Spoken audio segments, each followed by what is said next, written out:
The UK is losing its Omicron gamble.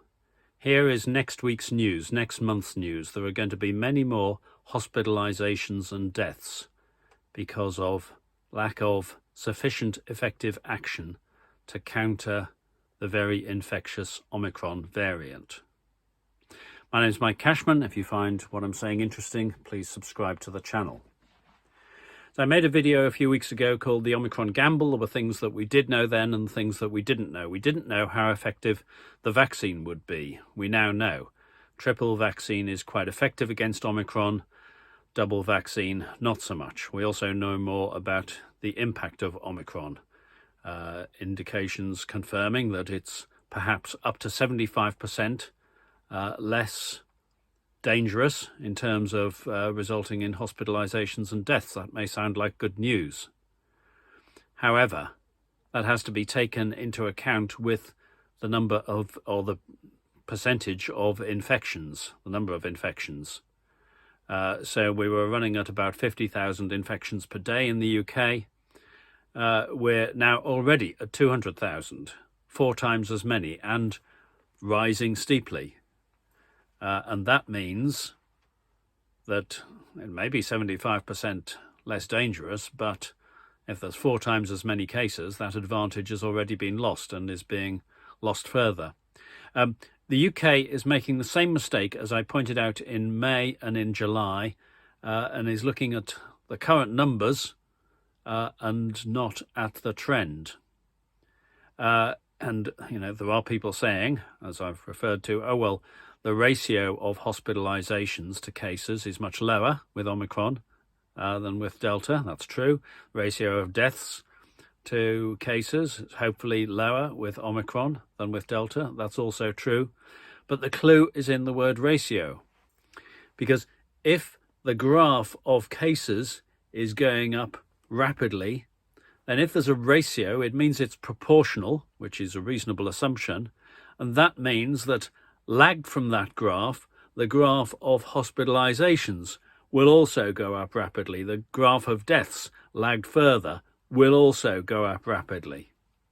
That steep slope will be seen in the other graphs, and therefore, unless the number of cases, unless the number of hospitalizations and deaths is very, very small, which is not the case, then that is something to significantly worry about. We're in a situation in the UK akin to if there was a forest fire 5 miles away, advancing at a rate of 1 mile an hour.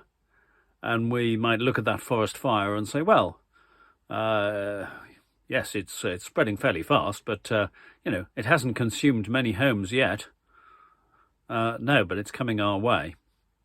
Boris Johnson's decision-making has been described by Raphael Behr, B-E-H-R in The Guardian, in case you're Googling it, a year ago, as taking no action until all the sensible options have been eliminated, and then the decision becomes easier. It's actually what he's done with some of the Brexit decisions, but also that's been a very consistent approach with COVID.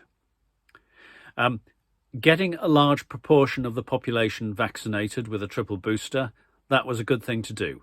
That has protected a large number of people from, hopefully, or protected most of them because no vaccine is 100% effective, protected a large number of people to the best extent possible from the effects of Omicron.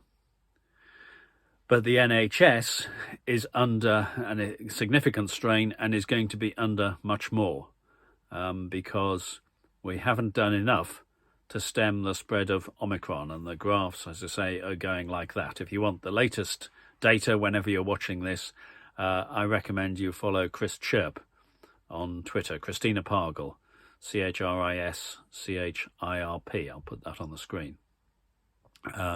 But the situation, as I say, is getting significantly worse. I made this video earlier and I've actually completely remade it following Boris Johnson's press conference last night on the 4th of January, in which he stood up and said virtually nothing. We know Johnson's situation, whatever it is that he might think is worth doing, he is unable to do or unwilling to do He could get a majority in Parliament, but he's unwilling to do it because he doesn't want to face the embarrassment of having 100 Tory MPs vote against his measures. So we're not being governed for the good of the country. We're being governed yet again for the good of the Tory party. What can we do? Obviously, get the booster if at all possible. What I would also suggest is do everything that you can to stay out of hospital for the next few months. Put away those power tools, lock up those ladders. The DIY can wait. Take care on icy roads, take care when driving. I'm sure we would always. But just bear in mind, whatever it is that you're doing, that the NHS may, I'm sorry, struggle to attend to your accident needs should you have one in the next few months. So let's try and lighten the load on them. What else should be happening? Much better provision for ventilation in schools and offices. And, there's action that we can take ourselves. If the ventilation isn't adequate, then gritty teeth and open a window.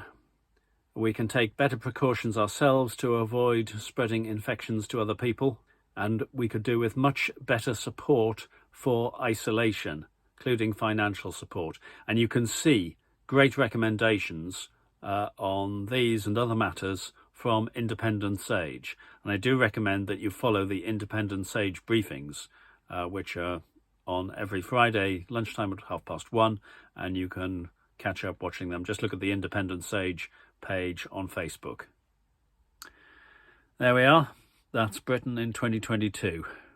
A government that can't do what's best for the country because it's focused on what's best for the Tory party, or perhaps just for Boris Johnson.